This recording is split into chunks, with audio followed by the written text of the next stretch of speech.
Hello, everybody, and welcome to a brand new show, On the Menu. On the Menu is the show where we talk to some of the leading restaurateurs in the country to find out what makes a restaurant oh so successful. Today we have Mr. Jayanth Narayanan, founder of the popular Mani's Dum Biryani, who's been kind enough to invite us to his outlet here in HSR in Bangalore for a chat. Thank you for having us. Thanks, Kaushal. Good having you here. So it's 11 a.m., right?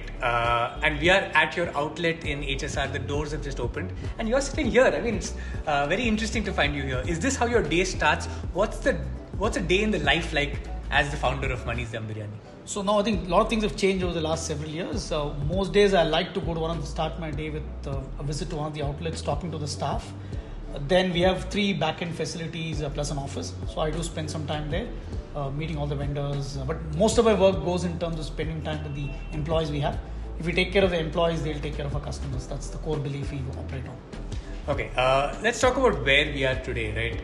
Last time we spoke, which was great, but we did it over Zoom. Not the same thing. Online delivery had become a necessity. Correct. Brands had to survive. Customers needed their favorite food. Fast forward to 2023. We can step out. Right now we're doing this with a mask. But online delivery still seems to remain the primary channel. Where do you think online delivery is today? So I think post-pandemic, everything else may have come back to normalcy, but I think the customer behavior in terms of shift to online delivery hasn't come back. I think the convenience of ordering food at home is just too easy for them. So the sale percentages are still the same as they were during pandemic. So though restaurants have opened for dine-in and takeaway, online delivery from 50% moved up to 70% and has not come back. So I think it's just a shift in the customer preference. It's probably similar to consumer products where everybody's now preferring to order on Amazon, clothing, etc. rather than come to stores. You've seen so many retail stores shut down. Thankfully for the restaurant business, because we need kitchens, our stores are still there, maybe in a slightly different format. And how do you balance, the experience of coming to the store, the dine-in, which is still, like, let's say the emotional connection with the restaurant that you build, right? How do you balance growing that and online delivery, which is maybe driving the revenue? Sure. So for us, one thing which is easier is because of the product we have. Biryani as a product is actually very, very suitable for delivery compared to a lot of other cuisines. So we've been very lucky in that regard. But having said that, I think I still feel that the biryani that we serve is much better when you come to a restaurant rather than when you pack it and have it at home. But that's a customer preference issue. Speaking about customer preferences, right? We were having a fascinating discussion earlier about, what people like to eat nowadays. Have you noticed some changes in the way people eat or any trends emerging in terms of cuisine preferences? And how are you dealing with that as a brand? So one of the things we've seen people want now is a lot of more fusion cuisine because of maybe the exposure with stuff from outside.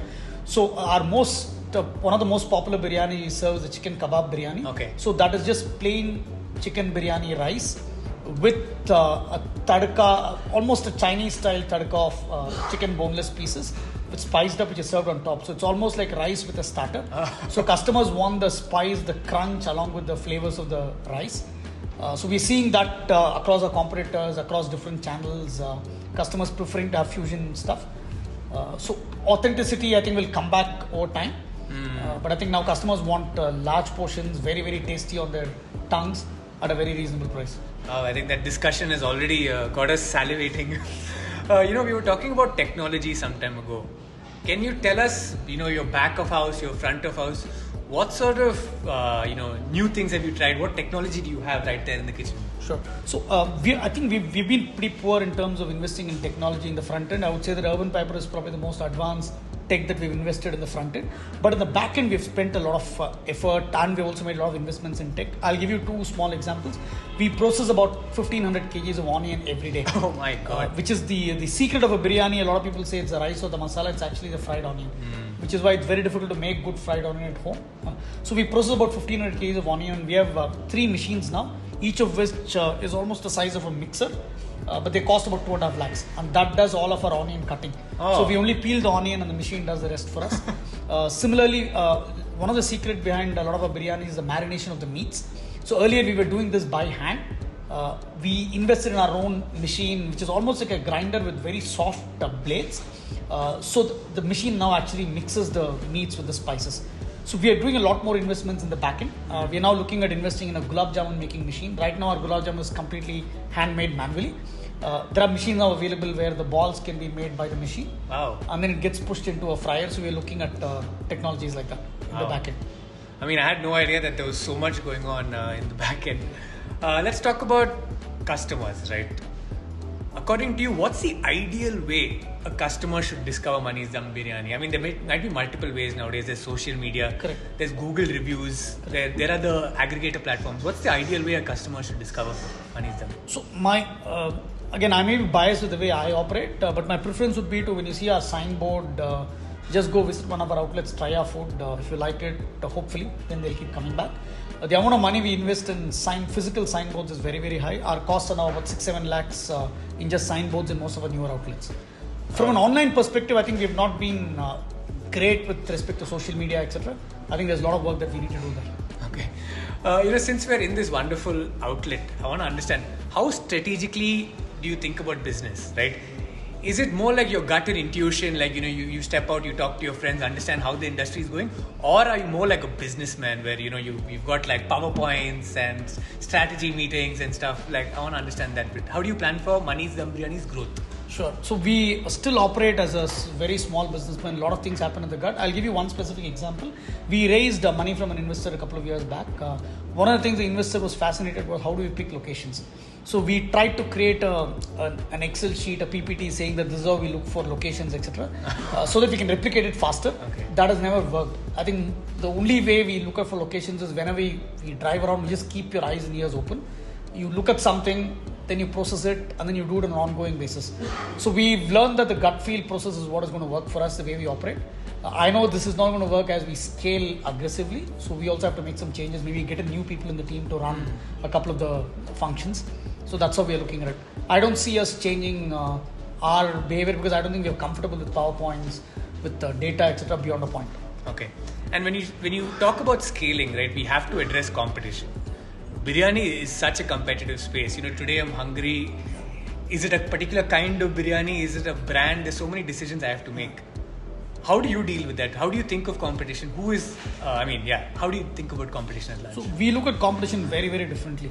So I think if you're in a space where there are a lot of competitors, then that means that the customer demand for the product is there. So you're not trying to create customer demand for a new product. For example, let's say I want to launch a quinoa-based biryani, right? There are no customers for it. So that is much more tougher than launching a normal biryani.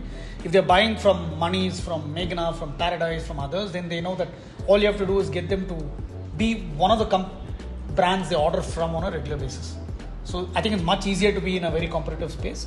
The challenge there, though, is the price parity, what you serve as a portion, what is the meat portion you sell, what are the spices you use. So the customers are more discerning that way.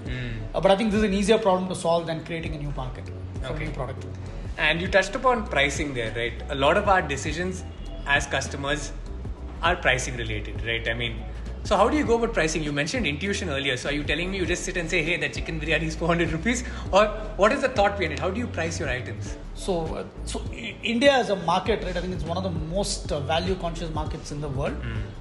And the irony is, unlike most of the places, we are one of the few countries where we value food from outside much more than food that is our own. Yeah. For example, we are very comfortable paying 400 rupees for a pizza, but 100 rupees for a dosa seems very expensive. Right.